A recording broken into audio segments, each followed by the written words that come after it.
व्याख्या मुद्रां करसरसिजै पुस्तकं शङ्खचक्रे बिभ्रद्भिन्नस्फटिकरुचिरे पुण्डरीके निषण्णः अम्लानश्रीरमृतविशदैरंशविप्लावयन्माम् आविर्भूयाद्दनः महिमा मानसे वागधीश।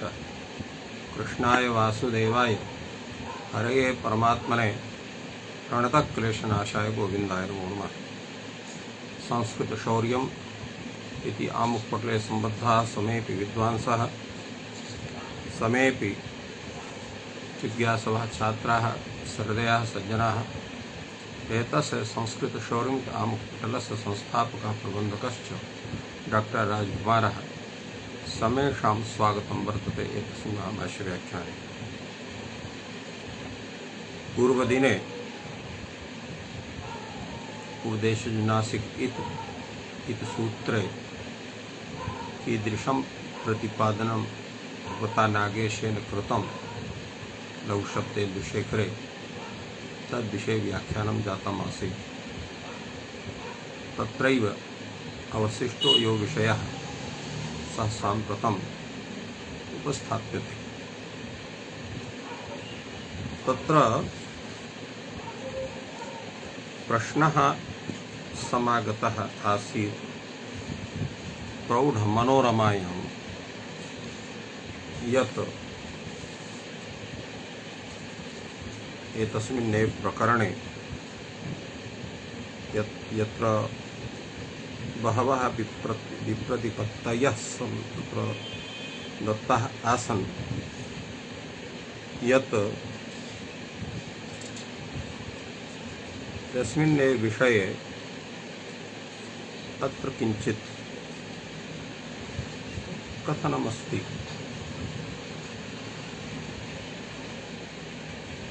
तत्र प्रश्नः अत्र उपस्थाप्यते नागेशभट्टेन स्वयमेव यत् अत्र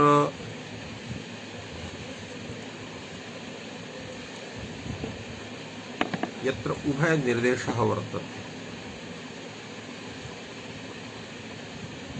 तत्र किं भवति। तस्मिन् निर्दिष्टे पूर्वस्य इति सूत्रे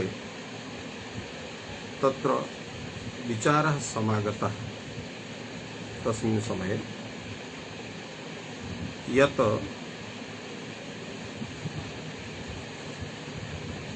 प्रत्यय विधौ खल्लौ पंचम्यः प्रकल्पिकाः स्युः इति भाष्ये तस्मिन् सूत्रे भाष्ये उक्तं वर्तते। तस्य भाष्यस्य कथनात् अत्र प्रत्यय विधौ खल्लपि पंचम्याः प्रकल्पिकाः स्युः तत्र को दोषः गुप्तज्ञेभ्यः सन् गुप्तज्ञेभ्यः इत्येषा पंचमी सन् इति प्रथमायाः षष्ठीं प्रकल्प्येत तस्मादित्यस्य इत्यनेन एवं निर्देशः तत्र समागतः। स एव प्रश्नः अत्रापि उत्थापितः नन्वेवं तस्मिन् दृष्टे पूर्वस्य इति सूत्रे षष्ठी प्रकल्पकत्वं तस् नाम सनः इति पक्षे गुप्तज्ञेभ्यः इत्यादौ अपि षष्ठी प्रकल्प्यापत्तिः स्यात्। तर्हि किं स्यात् तत्र गुप्तज्ञेभ्यः परस्य सनः इति रूपं स्यात्। तो सनः स्थाने कः भवेत्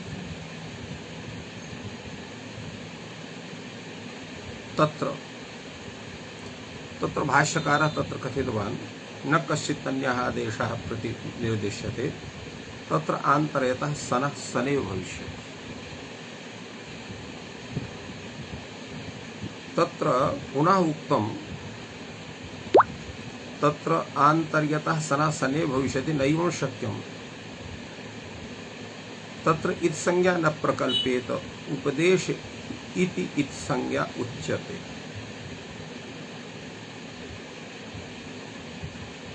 अत्र यत् कथनं वर्तते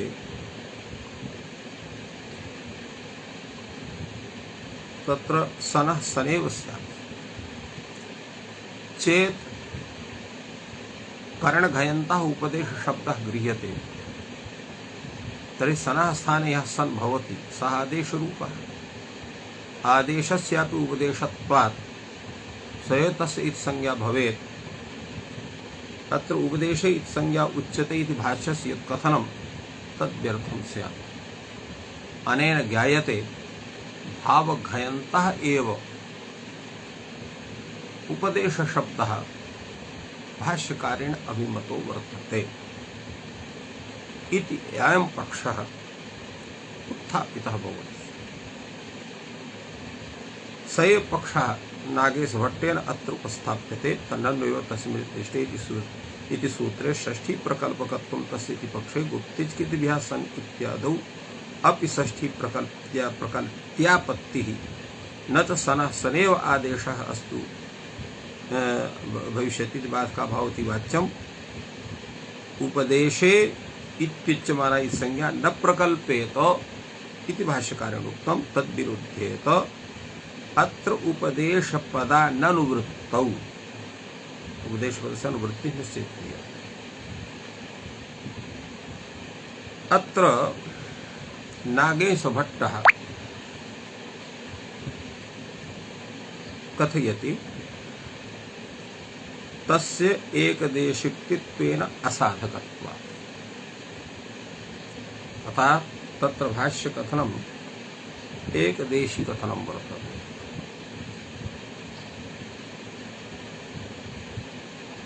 कश्च भाष्यग्रन्थः एकदेशी भवति, कश्च भाष्यग्रन्थः सिद्धान्तः भवति इत्यस्मिन् विषये यद्यपि विवादोऽपि वर्तते, तथापि सामान्य नियमः अयमेव अस्ति यत्र कुत्रापि भाष्यवचनेनैव भाष्यग्रन्थस्य बाधा भवति, यस्य बाधा भवति तत्र कश्चन अनुकूलः तर्कः नास्ति इति कृत्वा सः भाष्यग्रन्थः एकदेशी इत्यनेन तत्र कथ्यते। अत्र एकदेशी कथम् अस्ति इति विषये स एव अत्र नागेशभट्टः प्रतिपादयति। तथा हि तत्र ङमो ह्रस्वादचि इत्यादौ यत्र सप्तमी पंचमी च उभयं निर्देश्यते तत्र किं पूर्वस्य कार्यम् अथ परस्य इति सन्देहे परत्वानवकाशत्वाभ्यां पंचमी निर्देशो बलवान् इति सिद्धान्तिना उक्तम्। अर्थात उभय निर्देशे पंचमी निर्देशो बलीयान् इत्येषा परिभाषा अपि तत्र उक्ता वर्तते कैयटे कात्यायनेन। तस्मिन् विषये एव अत्र एकदेशिना तत्र शंका विहिता वर्तते यत् तत्र उक्तमस्ति यथार्थं वा षष्ठी निर्देशः। अर्थात यथार्थं वा षष्ठी निर्देशः कर्तव्या, अतः पूर्वस्य कार्यविषये तत्र पूर्वस्य षष्ठी कर्तव्या, यत्र परस्य कार्यविषये तत्र परस्य षष्ठी कर्तव्या इति रूपेण एकदेशिना उक्तम्। तत्र यथा विषयं प्रागुपदेशकारिणा षष्ठ्या निर्देशः कर्तव्या इत्यर्थः। अर्थात यत्र षष्ठ्या कार्यं वर्तते तत्र षष्ठ्या निर्देशः करणीयः। तेषु सप्तमी निर्देशस्य क्वचित् पूर्वत्र क्वचित् उत्तरत्र आवश्यकत्वेन उभय देशे गौरवेण एकदेशयुक्तिः, किन्तु तेषु सप्तमी निर्देशः क्वचित् पूर्वत्र भवति क्वचित् उत्तरत्र भवति इति आवश्यकत्वेन उभय निर्देशे इति गौरवेण कथनम् अत्र एकदेशयुक्तिः भवति। ततः परेण एकदेशिना षष्ठी पदानुवृत्त्या तस्मिन् इत्यादेरपि षष्ठी प्रकल्पत्वमाश्रित्य यथार्थं वा षष्ठी इति एकदेशयुक्तिः प्रत्याख्याता भवति। षष्ठी पदानुवृत्तौ गौरवात् उभयोः प्रकल्पकत्ववारणाय परत्वानवकाशत्वयोः एकः परग्रहणस्य युगपत् प्रकल्पकत्वाभावे तथा एकः पूर्वपरिवर्तत्र युगपत् प्रकल्पकत्वं भवितुम् अर्हति इति कृत्वा अज्ञापकस्य च आवश्यकत्वाच्च इयमपि एकदेशीति। अत्र एवं रूपेण एतस्य कथनस्य विषये षष्ठी प्रकल्प तत्र उभयकार्यप्रसंगः इति रूपेण अत्र षष्ठी प्रकल्पपक्षे निर्देशः कृतः वर्तते। एवं तत्र प्रश्नः समागतः। तत्र यतोहि अत्र एकदेशी भाष्यं यद् भवति यत् मुख्यस्य कार्यस्य संपत्तये एव अनेके तत्र पतंजलि शिष्याः स्वकीयं समाधानं ये कथयन्ति तत्र मुख्यस्य कार्यस्य बाधात् सः तेषां समाधानविशेषः तत्र युक्तिसङ्गतः न भवति इति कृत्वा तत्रत्यं यद्भाष्यं तत् एकदेशी एवं रूपेण तत्र स्वीक्रियते। अतः अनेके एकदेशिनः भवन्ति तत्र शिष्यभेदात्। अतएव अत्र अनेकेषां तत्र समाधानम् अत्र उक्तं वर्तते। अत्र षष्ठी प्रकृप्तिवादिना एकदेशिना उक्तं स्यादेश दोषः यदि इति संज्ञा आदेशं प्रतीक्षेत। तात्पर्यं किमस्ति यद् विधानं भवति तत् अनुबन्ध विनिर्मुक्तस्य भवति। यदा गुत्तिचकिद्भ्यः सनः सने भवति तो गुत्तिचकिद्भ्यः पूर्वं सन भवेत् तस्य स्थाने पुनः सन भवेत्। यदा सन भविष्यति तस्य नकारस्य संज्ञा भविष्यति सकार घटकस्य तत्र एवं तत्र स इति अवशिष्टा भविष्यति। अतः इति संज्ञा तस्य प्रतीक्षां न विधास्यति। तत्र खलु कृतायाम् इति संज्ञां लोपे च कृते आदेशः भविष्यति। इति संज्ञां कृतायां तस्य लोपे च कृते सति तत्र आदेशः भवति। उपदेशे ही इति संज्ञा उच्यते।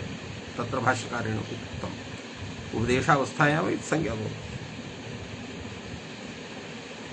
एवं उपदेशे ही इति संज्ञा उच्यते। एवं तदुक्तिर्व्याहता अर्थात सनः सने भवति तत्र संज्ञा न भविष्यति इति यत् कथनं भवता वर्तते तन्नोचितं यतो हि तत्र प्रवृत्तिः संज्ञायां जाता एव भवति।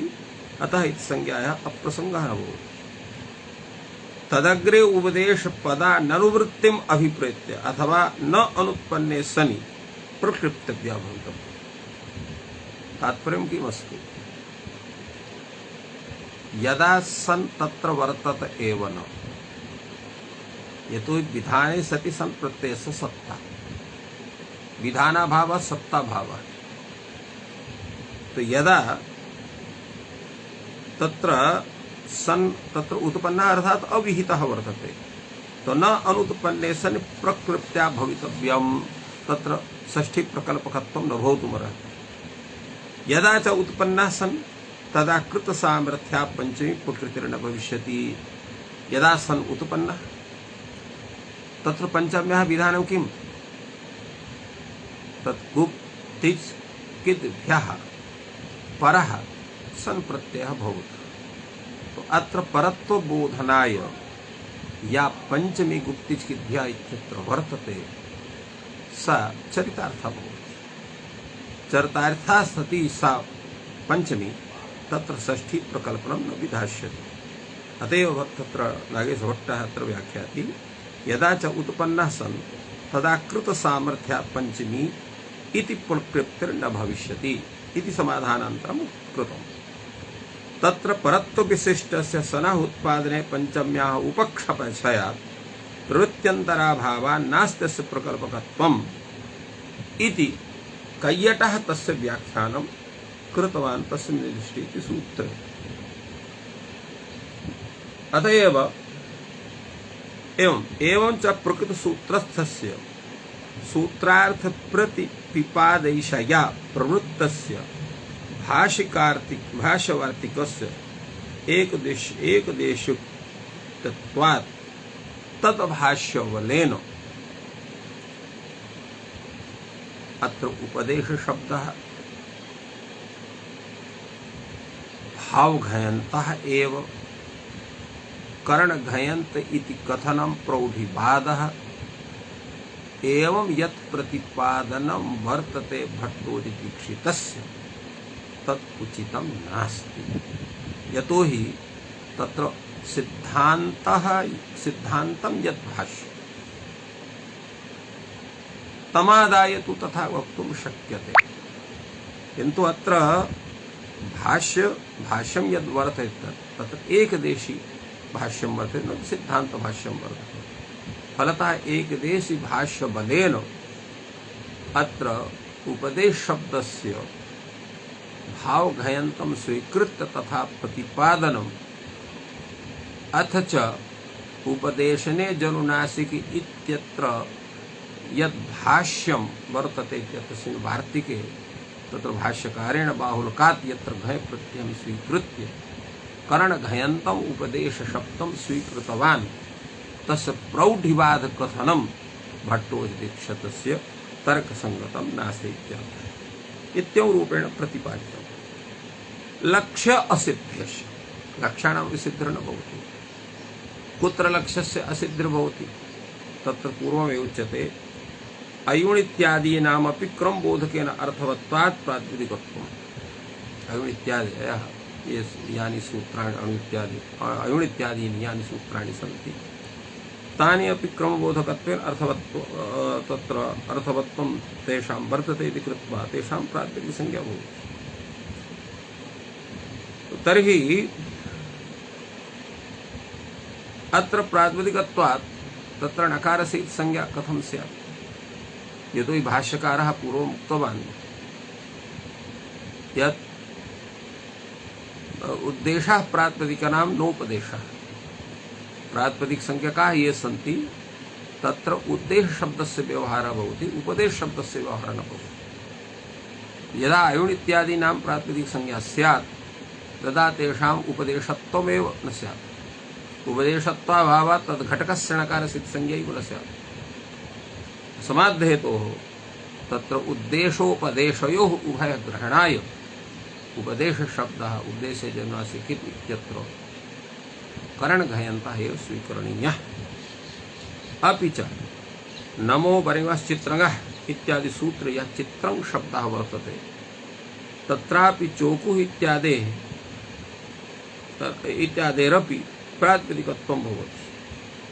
तो तेषामपि प्रातिपदिकानां नकारस्य संज्ञादिकं न स्यात्।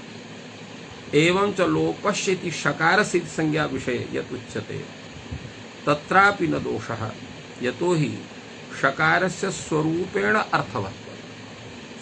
स्वरूपेण अर्थवत्त्वात् तस्य किं तात्पर्यं? स्वरूपेण अर्थात् स्वस्वरूपबोधकत्वेन तत्र अर्थवत्ता भवति। यद्यपि शकारः तत्र पृथक् वर्तते, फलतः तस्य अर्थवत्ता कस्यापि अर्थस्य तत् प्रतिपादकता तत्र नास्ति इति वक्तुं शक्यते। किन्तु प्रत्येकं वर्णः स्वस्वरूपबोधकस्तु भवत्येव इति कृत्वा स्वरूपबोधकत्वेन तस्य अर्थवत्ता तत्र जायते इति कृत्वा तस्यापि प्रातिपदिकसंज्ञा जायेत। शकारस्वरूपेण अर्थवत्वात् प्रातिपदिकत्वम् इत्थं प्रतिपादितम्। अपि च भवतः कथनं वर्तते यत्र लोपो इत्यस्मात् सूत्रात् अत्र लोपस्य इत्यत्र अत्र शकारस्य लोप इत्यस्य अनुवृत्तौ सत्यामेव तत्र कार्यं स्यात्। पुनः अत्र लोपग्रहणं किमर्थम् इति उपपाद्य यतो यत् लोपग्रहणम् एतस्मिन् सूत्रे कृतं वर्तते तेन ज्ञायते यत्र अत्र शकारः यः वर्तते सः सर्वस्य स्थाने भवति। एवं रूपेण यत् प्रतिपादितं भट्टोजीदीक्षितेन तत्र तस्मिन् स्थले विशेषे तत्र तदपि प्रतिपादनं शोभनं नास्ति। सः तत्र प्रतिपादयति यत् अत्र भसोरेद्धावभ्यासलोपश्च यस्मिन् सूत्रे लोपो इति सूत्रादेव लोपग्रहणे सिद्धे पुनः लोपग्रहणं किमर्थं तत्र लोपश्चेत् द्विषकार निर्देशः द्वितीयः शकारः इति अलोन्त्यस्य सूत्रस्य भास्कयिटादि विरुध्येत इति यत् उक्तं वर्तते तत्र शकारः वर्तते शकारः षित् इति वादन तत्र शकारः यः भवति सः तस्य लोपः यः सर्वादेशत्वेन प्रवर्तते इति बोधनाय तत्र तथा उक्तं तस्मिन् विषये नागेशभट्टः प्रतिपादयति यत् अनुबन्धाः एकान्तः इत्येव पक्षः अनुबन्धाः अनेकान्तः इति द्वितीयः पक्षः तत्र सिद्धान्तपक्षः अनुबन्धाः एकान्तः इति अर्थात् अनुबन्धाः स्वबोधकस्य पदस्य अवयवाः एव भवन्ति अनवयवाः न भवन्ति यथा अत्र सन् इति वर्तते सन घटकः यः नकारः तस्य संज्ञा भवति तेन सह अनुबन्धः कथ्यते किन्तु तस्य प्रतिपादकं यत् पदं सन् इति तस्य अवयवः एव नकारः भवति अनवयवः न भवति इत्येव सिद्धान्तपक्षः भाष्ये विचारितः वर्तते तो अनुबन्धानाम् एकान्तत्वपक्षे लोपो इत्यतः लोपग्रहणे अनुवर्तमाने पुनः लोपग्रहणे सर्वादेशत्वं बोध्यम् इति तत्र वक्तुं शक्यते शकार निर्देशस्य पृथक्तया आवश्यकता नास्ति एकाच उपदेशेन उदात्तात् इत्यत्र यत् कैयटस्य कथनं वर्तते तत्र एकाच उपदेश अनुदात्तात् इस सूत्रे कैयटः तत्र प्रतिपादितवान् यत् अत्र भावघयन्तः एव उपदेश शब्दः तत् प्रतिपादनमपि शोभनं तस्य नास्ति यतोहि चेत् तत्र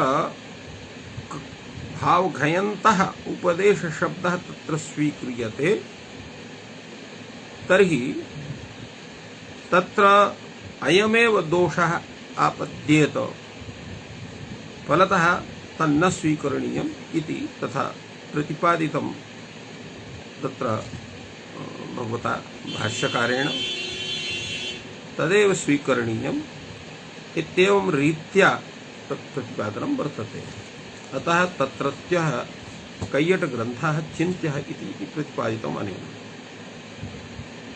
अन्योपि तज्जातीयः अर्थात् ये पक्षाः भाव साधन उपदेश शब्द विषये समागताः ते सर्वेपि चिन्तनीयाः भाष्य ग्रंथस्य बाधस्य सत्वात् फलतः केवलं सूत्रद्वयं विहाय अर्थात एकाच उपदेश अनुदात्तात् इति सूत्रे आदेच उपदेशे सित इति सूत्रे अत्रत्यं यत् उपदेश पदं तत्तु भाव साधनमेव इति सर्वैः स्वीकृतम् किन्तु उपदेशे जन्मासिक इति सूत्रे यः उपदेश शब्दः यश्च अनुवर्तते हलन्त्यम् इति सूत्रे तर्हि अयम् उपदेश शब्दः करणघयन्तः एव स्वीकरणीयः इत्येवं रीत्या नागेशेन सम्यक्तया अत्र शेखर ग्रंथे प्रतिपादितवान्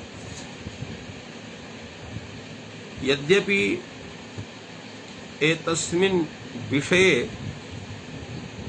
अन्येपि तर्काः सन्ति यत्र अत्र पक्षद्वयं भवति केचन तत्र भट्टोजीदीक्षितः प्रभृतयः ये कैयटायनैनः सन्ति ते उपदेश शब्दं भावघयन्तम् एव स्वीकुर्वन्ति एतस्मिन् पक्षे याः अनुपपत्तयः नागेशेन दत्ताः तासां समाधानमपि ते कुर्वन्ति अपि च ये नागेशपक्षीयाः ते करणघयन्तम् एव उपदेश शब्दं स्वीकुर्वन्ति ते भट्टोज दीक्षित मते दत्ताः अनुपत्तयः याः सन्ति तासां समाधानं ते विदधति। यतो हि शास्त्रं तर्कैरेव शास्त्रं वर्धते, अतः अत्र बहुविवेचनम् अपेक्षितं वर्तते। किन्तु सिद्धान्ततया अधिकाः विद्वांसः तत्र कर्णघयन्तमेव उपदेशशब्दम् अत्र स्वीकुर्वन्ति उपदेशजनासिके सूत्रे। अधुना हलन्त्यम् इति सूत्रविषये किञ्चित् चिन्त्यते। सिद्धान्तकौमुद्यां हलन्त्यम् इति सूत्रं वर्तते। तत्र सूत्रद्वयम् आवर्तितं सूत्रम् एकं वर्तते, अन्यत् द्वितीयं सूत्रं वर्तते। हलन्त्यम् इति सूत्रे तत्र प्रतिपादितं वर्तते सिद्धान्तकौमुद्यां यत् आवर्तितं यत् हलन्त्यम् इति सूत्रं तत् प्रथमं पठ्यते। हलमिति सूत्रे अन्त्यमित् स्यात् इत्यस्य अर्थः। अत्र हलन्त्यम् इति सूत्रे यस्य अर्थः भवति हलिसूत्रे अन्त्यमित् स्यात्, तत्र षष्ठी समासः इत्यस्मिन् विषये तत्र प्रौढमनोरमायां सम्यक् प्रतिपादितं। किं सप्तमी समासः आहोषित षष्ठी समासः इति विषये। तत्र षष्ठी समासः हलः अन्त्यं हलन्त्यं। हलः इत्यत्र अवयव षष्ठी वर्तते, अर्थात् तत्र हलः अत्र अवयव षष्ठी। हल इति सूत्रं, तस्य अवयवः अन्त्यावयवः यः तस्य इत् संज्ञा भवति। तेन हलित् सूत्रस्य अन्त्यः लकारः इत् संज्ञकः भवति। तेन इत् पदार्थस्य तत्र ज्ञातत्वात् द्वितीयस्य हलन्त्यम् सूत्रस्य वाक्यार्थबोधः भवति। यतो हि तत्र नियमः वर्तते वाक्यार्थज्ञाने पदार्थज्ञानं कारणं। वाक्यार्थज्ञाने पदार्थज्ञानं कारणम् इति नियमस्य सत्त्वात् चेत् एकमेव हलन्त्यम् इति सूत्रम् उच्यते, तर्हि अन्त्यपदार्थस्य तत्र ज्ञानस्य सत्त्वादपि तत्र हलपदार्थस्य ज्ञानं नास्ति। अर्थात् यस्य समुदायस्य तत्र यस्मात् पूर्वम् अस्ति परः नास्ति असौ अन्त्यः इति अन्त्यपदार्थः। एवम् अन्त्यपदार्थस्य ज्ञानं भवति, किन्तु हलपदार्थः कः इत्यस्य ज्ञानं नास्ति इति कृत्वा हलपदार्थज्ञानाय आदिरन्त्येन सहेता इति सूत्रम् अपेक्षते। किन्तु तत्रापि इत् पदार्थस्य ज्ञानं नास्ति, आदिपदार्थस्य ज्ञानं वर्तते। यस्मात् परमस्ति पूर्वं नास्ति असौ आदिः, यस्मात् पूर्वमस्ति परं नास्ति असौ अन्त्यः। तो यस्मात् पूर्वं नास्ति परमस्ति सः आदिः, यस्मात् पूर्वमस्ति परं नास्ति असौ अन्त्यः, सः इति अव्ययपदम्। एवं रूपेण आदिपदस्य अन्त्यपदस्य सहपदस्य ज्ञानम् अस्ति, किन्तु इत्पदस्य ज्ञानं नास्ति। तस्य ज्ञानं हलन्त्यं सूत्रेण कार्यते। तस्य शाब्दबोधः नास्ति, तो हि तत्र हलपदार्थः ज्ञातः वर्तते। एवं रीत्या हलपदार्थज्ञानाधीनम् इत्पदार्थज्ञानम्, इत्पदार्थज्ञानाधीनं हलपदार्थज्ञानम् इत्थं तत्र अन्योन्याश्रयसत्त्वात् अत्र इत्संज्ञायाः हलपदार्थस्य उभयोः अपि ज्ञानं न भवति। यतो हि तत्र एकः नियमः, यथा नौर्नावाबद्धः नेत्रत्राणाय भवति, यथा काचन नौः वर्तते, तत्र अन्यया नावा तत्र सम्बध्यते, तर्हि उभयोः सन्तरणं न भवितुमर्हति। तथैव यत्र अन्योन्याश्रय दोष गृस्ते शास्त्रे ये विद्येते ते उभयोः अपि कार्यसम्पादके न भवतः। फलतः अत्र किमपि अन्यदेव कारणं चिन्तनीयं। तत् कारणं किमस्ति? अन्योन्याश्रय दोषपरिहाराय हलन्त्यम् इति सूत्रस्य आवृत्तिरूपमेव कारणमत्र भवति।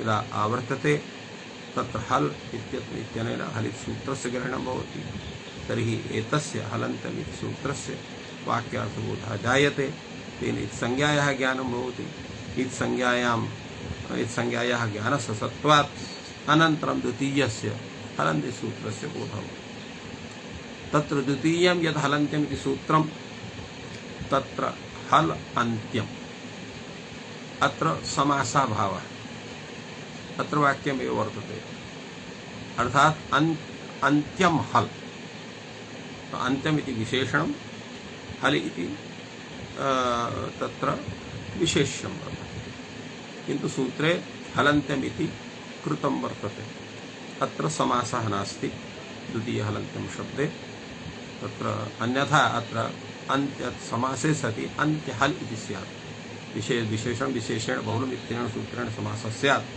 समासे सति अन्त्यहल इति स्यात् हलन्त्यम् इति न स्यात् अतः अत्र समासाभावः एवं रूपेण तत्र भूयान् विचारः वर्तते तस्मिन् विषयेपि अग्रे विचारयामः अधुना तत्र हलन्तम् इति सूत्रे भाष्ये किं विचारितं वर्तते तत्र विचारः भवति हलन्त्यं हलन्ते सर्वप्रसङ्गः सर्वान्त्यत्वात् इति वार्तिकमत्र वर्तते हलन्ते सर्वप्रसङ्गः सर्वान्त्यत्वात् किं तात्पर्यम् एतस्य भाष्यग्रन्थस्य सर्वस्य हल इति संज्ञा प्राप्नोति यश्चापि हल वर्तते यत्र कुत्रापि सर्वस्य इति संज्ञा प्राप्नुयात् कथं किं कारणं सर्वान्त्यत्वात् सर्वो हि हल तम अवधिं प्रति अन्तः भवति यत्र च हल वर्तते सः तत्र तम अवधिं प्रति यस्मिन् स्थाने वर्तते तावत् पर्यन्तं यः समुदायः गृह्यते तस्य अन्त्यः स भवति यथा उच्यते राम इत्यत्र तो र इति आ इति म इति अ इति वर्तते अत्र रा इत्येवं यः वर्णः अत्र भवति सोऽपि यदा तत्स्वरूपः एव अवधि गृह्यते तर्हि स्वं रूपं प्रति सः आदिरपि वर्तते अन्त्योऽपि वर्तते तर्हि तस्य अन्त्यत्वात् तस्यापि संज्ञा प्राप्नोति मकारः यः भवति तर्हि राम इति अवधिं स्वीकृत्य मान्तम् अवधिं स्वीकृत्य तस्मिन् अवधौ अन्त्यः भवति मकारः तस्य इति संज्ञा स्यात् एवं रीत्या सर्वत्र यः कश्चन अपि हल वर्तते सः तम अवधिं प्रति अन्तः भवति परतः सर्वस्यापि इति संज्ञा भवितुमर्हति तर्हि कश्चन एवं भूतः नियमः आश्रयणीयः येन समेषां हलाम् इति संज्ञा न प्राप्नुयात् तर्हि किं करणीयम् एतस्मिन् विषये भाष्यकारः स्वकीयमतं प्रस्तौति सिद्धं तु व्यवसितान्त्यत्वात् अर्थात् सिद्धं तात्पर्यं किमस्ति अयं दोषः अत्र न भवति सिद्धमेतत् कथं व्यवसितान्तत्वात् व्यवसितानां यः अन्त्यः तस्य इति संज्ञा भवति सर्वेषाम् इति संज्ञा न भवति व्यवसितान्त्यः हल इति संज्ञकः भवति इति वक्तव्यम् इति भाष्यकारः व्याख्याति व्यवसितस्य यः अन्त्यः हल तस्य इति संज्ञा भवति प्रश्नः भवति के पुनः व्यवसिताः के सन्ति प्रतिपादयति धातु प्रातिपदिक प्रत्यय निपातागमादेशाः एते व्यवसिताः सन्ति प्रश्नः भवति व्यवसिताः इत्यस्य शब्दस्य कः अर्थः व्यवसिताः और के पुनः व्यवसिताः धातु प्रातिपदिक प्रत्यय निपातागमादेशाः एते व्यवसिताः कथ्यन्ते व्यवसिताः इति इत्यस्य किं तात्पर्यम् व्यवसिताः नाम परिच्छिन्नाः ये समुदायाः, अर्थात यह समुदायः कस्यचित् अर्थविशेषस्य बोधकत्वेन व्यवस्थितः वर्तते, स समुदायः व्यवसितपदत्वेन उच्यते। अतएव कैयटः कथयति व्यवसिताः परिच्छिन्ना ये समुदायाः धातुत्व प्रत्ययत्वादिना धर्मेण, अर्थात धातुत्वेन प्रत्ययत्वेन आगमत्वेन प्रातिपदिकत्वेन येषां समुदायानां तत्र परिच्छिन्नता वर्तते। व्यवसिताः परिच्छिन्नाः समुदायः कथं भूताः परिच्छिन्नाः? प्रत्यय धातुत्व प्रत्ययत्वादिना धर्मेण परिच्छिन्नाः, अर्थात धातुत्वावच्छिन्नाः, प्रातिपदिकत्वावच्छिन्नाः, प्रत्ययत्वावच्छिन्नाः, आगमत्वावच्छिन्नाः। एवं रूपेण ये तत्तद्धर्मावच्छिन्नाः यः समुदायः, तस् समुदाय से अन्त्यः यः हल तस्य इति संज्ञा भवति। एवं रूपेण अर्थः सम्पद्यते। अत्र एतस्य व्याख्यानं नागेशः विदधाति। व्यवसिता इत्यर्थः शास्त्रकृता परिच्छिन्नत्वेन बोधिता इत्यर्थः। तत्र अस्माभिः कृतः यः समुदायः सोऽपि समुदायः चेत् शास्त्रेण अनुमोदितः वर्तते, तस्यापि तत्रापि परिच्छिन्नत्वं वर्तते, तस्यापि अन्त्यस्य इति संज्ञा भवितुमर्हति। अतएव अत्र शास्त्रकृता परिच्छिन्नत्वेन बोधिता है। शास्त्रकृता अर्थात् शास्त्रकारेण पाणिनिना एवं रूपेण परिच्छिन्नत्वेन बोधिता ये सन्ति। अतएव तत्र अत्र कैयटः प्रतिपादति अवयवास्तु समुदाय तंत्रत्वान्नान्तरीयकोपदेशत्वात् धातुत्वादिना न परिच्छिन्नः। ये अवयवाः सन्ति ते समुदाय तंत्रत्वात् अर्थात् समुदाय घटकत्वात् नान्तरीयकोपदेशत्वात्, तो तत्र नान्तरीयकतया ते सन्ति, तेषां तथा भिन्नतया उपदेशः नास्ति कृत्वा धातुत्वादिना ते परिच्छिन्नाः न सन्ति। यद्यपि एक वर्णोऽपि धातु यथा इणगतौ ये धातुः इङ् तत्र इङ् अध्ययने इति धातुः एवं भूतः धातवः तत्र वर्णात्मकाः ये सन्ति तत्रापि किन्तु ते धातुत्वेन परिच्छिन्नाः सन्ति। अतएव इण् इति स्वरूपं तत्र दत्तम्, उण् इति स्वरूपं तत्र इङ् इति स्वरूपं दत्तं वर्तते। फलतः तथैव तत्र धातुत्वेन परिच्छिन्नत्वात् इण् घटकस्य णकारस्य संज्ञा भवति, इङ् घटकस्य ङकारस्य संज्ञा भवति। एवं रूपेण धातुत्वादिना परिच्छिन्नाः ये सन्ति ते वर्तन्ते इति प्रतिपादितम् एतैः। एवमेव अयुण् नदट् इत्यादौ णटादीनाम् इति संज्ञा क्रमबोधकत्वेन स्वरूपबोधकत्वेन च प्रातिपदिकत्वात्, अतः एतेषामपि इति संज्ञा भवति। इत्थं विचारः सञ्जातः। पुनः अत्र प्रश्नः भवति तर्हि सूत्रस्य स्वरूपं किं स्यात्?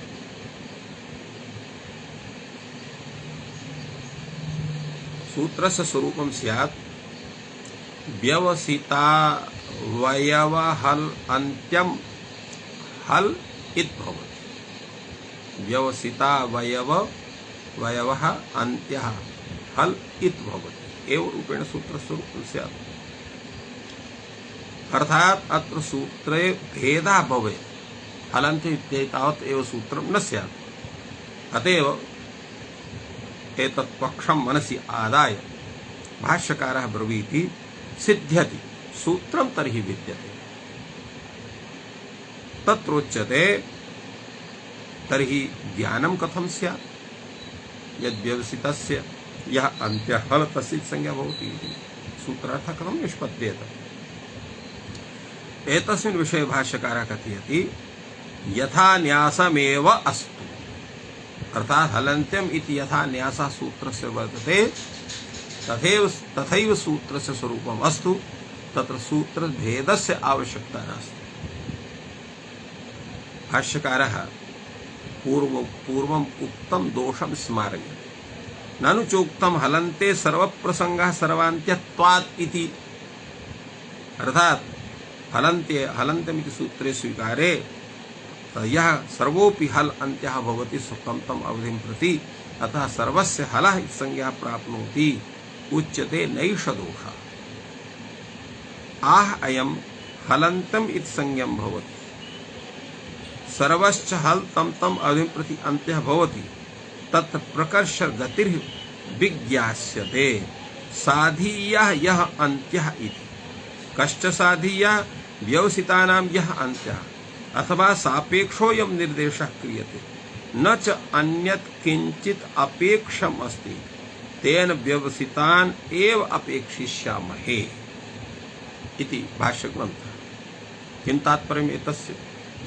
अत्र भाष्यकारः तत्र समादधाति हलन्त्यम् इति सूत्रं चेत् क्रियते तदापि दोषः नास्ति, यतो हि तस्य तात्पर्यं किमस्ति। सूत्रकारः कथयति हलन्त्यम्, अत्र उद्देश्यजनासि इति सूत्रात् इत्यस्य अनुवर्तनं भवति, तेन अन्त्यं हल इति भवति इति सूत्रार्थः निष्पद्यते। यद्यपि सर्वश्च हल तम तम अवधिं प्रति अन्त्यः भवति, किन्तु अत्र प्रकर्ष गतिः विज्ञास्यते। यतो हि हलन्त्यम् इति सूत्रं वर्तते, तर्हि अत्र अन्त्यं यद् गृह्यते या तत्र साधारणम् अन्त्यं न ग्राह्यम्, अपितु साधीयः यः अन्त्यः सः ग्राह्यः। साधीयः नाम किं? कः साधीयः भवति? कश्च साधीयः इति प्रश्नः। साधीयः अर्थात् यः समुदायः कमपि अर्थविशेषं प्रस्तौति, तादृशः यः समुदायः तस्य यः अन्त्यः तस्यैव हलः इति संज्ञा भवति।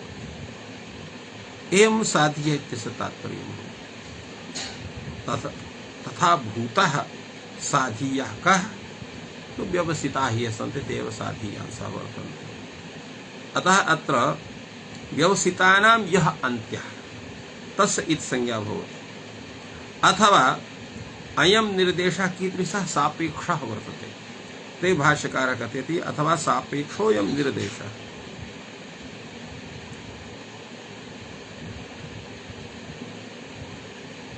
अतः अत्र न च अन्यत् किंचित् अपेक्षम् अस्ति, तेन व्यवसितान् एव अपेक्षिष्यामः। अत्र निर्देशे कथा सापेक्षः। अन्त्यः न च अन्यत् किंचित् अपेक्षम् अस्ति, अन्यत् अत्र किमपि अपेक्षं नास्ति, अतः व्यवसितानाम् एव अत्र अपेक्षा भवति। अतएव कथयति व्यवसितान् एव अपेक्षिष्यामः, अन्येषाम् अत्र संज्ञा अपेक्षा न भवति। यतो हि यत् किमपि कार्यं क्रियते तत् प्रयोजनम् उद्दिश्य एव क्रियते। अत्र अन्येषां हलाम् इति संज्ञा विधाने किमपि प्रयोजनं नास्ति। यत्र प्रयोजनम् इति संज्ञायाः वर्तते तेषामेव ग्रहणं। कुत्र प्रयोजनं वर्तते? व्यवसितानाम्। अतः व्यवसितानामेव ग्रहणं भवति, अन्येषां ग्रहणं न भवति इति कृत्वा भाष्यकारः अत्र प्रतिपादयति तेन व्यवसितान् एव अपेक्षिष्यामः। व्यवसितानामेव अपेक्षा क्रियते। तो एवं रीत्या अत्र विचारः सञ्जातः यद् व्यवसितानां यः अन्त्यः हल वर्तते तस्यैव इति संज्ञा भवति, अन्येषां न भवति इति तत्र निश्चीयते। अधुना तत्र भिन्नः विचारः प्रस्तूयते। कः विचारः प्रस्तूयते? अत्र अन्योन्याश्रयरूपः विचारः। यः तत्र संक्षेपेण अस्माभिः पूर्वं कथितः स विचारः अधुना तत्र भाष्यकारेण उपस्थाप्यते। लकारस्य अनुबंध ज्ञापित्वात् धलग्रहणात् प्रसिद्धिः इति वार्तिकम्। लकारस्य अनुबंधत्वेन अज्ञापितत्वात् फलग्रहणस्य अप्रसिद्धिः। अर्थात हल इति ज्ञानं नास्ति यथा पूर्वमेव उक्तमासीत्। हल इति ज्ञानं कथं स्यात्? यदा लकारस्य इति संज्ञा केनापि कृता भवेत् तदा आदिरन्तेन सहितादि सूत्रेण हल प्रत्याहारस्य ज्ञानं स्यात्। अनन्तरं तत्र हल इति प्रत्याहारस्य ग्रहणं स्यात्, तदा हलन्त्यम् इति सूत्रस्य वाक्यार्थबोधः स्यात्। किन्तु लकारस्य अनुबन्धत्वेन न ज्ञानं केनापि कारितम्। अतएव भाष्यकारः कथयति लकारस्य अनुबन्धत्वेन अज्ञापितत्वात् हल ग्रहणस्य अप्रसिद्धिः। हल ग्रहणस्य हल प्रत्याहार रूपस्य एतस्य शब्दस्य अप्रसिद्धिः। यद्यपि हल इत्यस्य तत्र अन्यत्र प्रसिद्धिः वर्तते एव, प्रत्याहारत्वेन अप्रसिद्धिः। हल इति सूत्रस्य प्रसिद्धिः वर्तते, हल विलेखने धातुः इति प्रसिद्धिः तस्यापि वर्तते। हल इति कस्यचित् तत्र कृषकर्मणि प्रयुक्तस्य वस्तुविशेषस्य बोधकत्वेन तस्यापि ग्रहणं वर्तते। किन्तु हल इति प्रत्याहारत्वेन एतस्य अप्रसिद्धिः तात्पर्यम्। हल इति ग्रहणस्य अप्रसिद्धिः। हल ग्रहणस्य अप्रसिद्धिः इत्यस्य यदा भवति तदा हलन्त्यम् इति संज्ञं भवति इत्युच्यते। लकारस्य तावती संज्ञा न प्राप्नोति। कथं न प्राप्नोति? अत्र विचारः भवति। तत्र उच्यते यतोहि तत् संज्ञा विधायकं किमपि सूत्रमेव नासीत्। अत्र कथं लकारस्य संज्ञा स्यात्? उच्यते सिद्धं तु लकार निर्देशात्। भाष्यकारः कथयति, वार्तिककारः, सिद्धं तु लकार निर्देशात्। सिद्धं कथं सिद्धं? सिद्धमेतत् कथं? लकार निर्देशः कर्तव्यः। हलन्त्यम् इति संज्ञं भवति लकारश्च। हलन्त्यम् इति संज्ञं भवति लकारस्य। एतस्य किं तात्पर्यम् आयाति? एतस्य तात्पर्यम् इत्थमेव आयाति यत् हल च ल च अनयोः समानः हल इति उच्यते। अत्र लकारस्य तत्र समाधानं कथं स्यात्? यतोहि हल इति स्यात्, लकारद्वयं तत्र भवेत्। तत्र किं करणीयम्? एतस्मिन् विषये प्रदीपकारः कथयति, पूर्वं लकारस्य इति संज्ञा विधेया तेन हल इति प्रत्याहारः उपपद्यते। तत्र हल च ल च इति समाहारद्वन्द्वं कृत्वा संयोगान्तस्य इति लोप इति लकारः लुप्यते। तो पूर्वं लकारस्य इति संज्ञा विधेया तेन हल इति प्रत्याहारः उपपद्यते। यावत् लकारस्य संज्ञा न भवति तावत् आदिरन्तेन सहित सूत्रस्य वाक्यार्थबोधाभावात् अत्र हल इति प्रत्याहारस्य ज्ञानं न भवितुमर्हति। अतएव हल च ल च इत्येवं समाहारद्वन्द्वः श्रीयते। द्वितीयस्य लकारस्य च अत्र संयोगान्तस्य लोपः सूत्रेण लकारस्य लोपः स्यात्। अत्र एतस्मिन् विषये अत्र नागेशभट्टः किञ्चित् भिन्नं प्रतिपादयति। किं प्रतिपादयति? एवं च भाष्ये कर्तव्यपदं व्याख्येयपरम् इति भावः। अर्थ कर्तव्यम् इत्यत्र व्याख्येयम्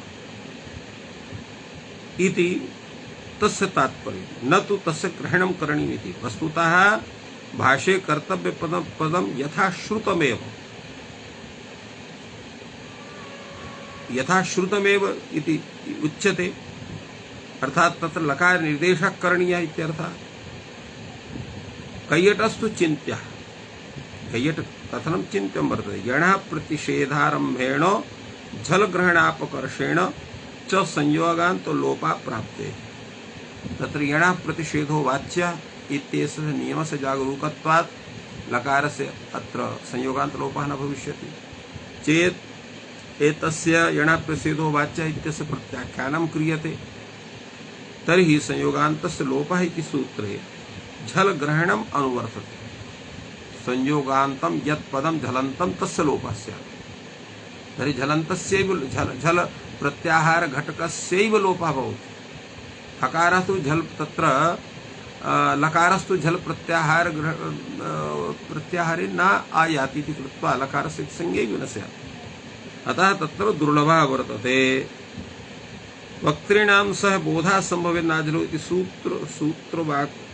सूत्रोक्त वाक्यापरिस्नातेन च भावी संज्ञया पूर्वाचार्याणाम् अव्यवहारेण च सविवक्षाभावात् द्वन्द्वाप्राप्तेश्च इति बोध्यमत्र द्वन्द्वोऽपि न भवति। यतो हि तत्र यदा सह विवक्षा यत्र भवति वक्तुः बोद्धुः समेषां तत्र यदा तस्य अर्थबोधः भवति तदैव तत्र सह विवक्षा भवितुमर्हति इति नाजलोति सूत्रे वाक्यापरिसन्धिन्यायेन अत्र उपपादितं। वक्तॄणां सह बोधा संभवेन नाजलो इति सूत्रोक्त वाक्यापरिसमाप्तिन्यायेन भावी संज्ञया पूर्वाचार्याणाम् अव्यवहारेण भावी संज्ञा पूर्वाचार्या तस्य व्यवहारं न कुर्वन्ति इति अत्र सविवक्षाभावात् द्वन्द्वोऽपि न भवितुमर्हति। अतः एतद् व्याख्यानमपि अपव्याख्यानं करणीयम्। अतः भाष्ये निर्देशः कर्तव्यः इति उक्तं वर्तते। अत्र लकार निर्देशः कर्तव्यः। तो लकार निर्देशः कर्तव्यः इत्यस्य किं तात्पर्यं भवति? निर्देशः नाम उच्चारणं। निर्देशः कर्तव्यः अर्थात् उच्चारणं करणीयं, न तु लुप्त निर्देशः इत्युक्तम्। एतेन हलन्त्यं ल इति प्रश्लेषः सौत्रस्तस्य लोपः इति कथनं कस्यचित् तदपि तत्र शोभनं नास्ति। सौतत्वालोपं कृत्वा व्याख्यानम् आश्रयन्ति गौरवेण भाष्यकृत वक्ष्यमाणरीत्यै प्रत्याख्यानस्य न्यायत्वात् इति नागेशेन प्रतिपादितम्। अनेन इत्थं ज्ञायते हलचल अत्र लकारस्य तत्र पृथक्तया निर्देशः करणीयः। हलन्त्यम् इति रूपेण स्यात्। अत्र लकारस्य निर्देशः क्रियते, तस्य इत्संज्ञा क्रियते। एवं रूपेण तस्य इत्संज्ञायां जातायां तत्र प्रत्याहारस्य सिद्धिः।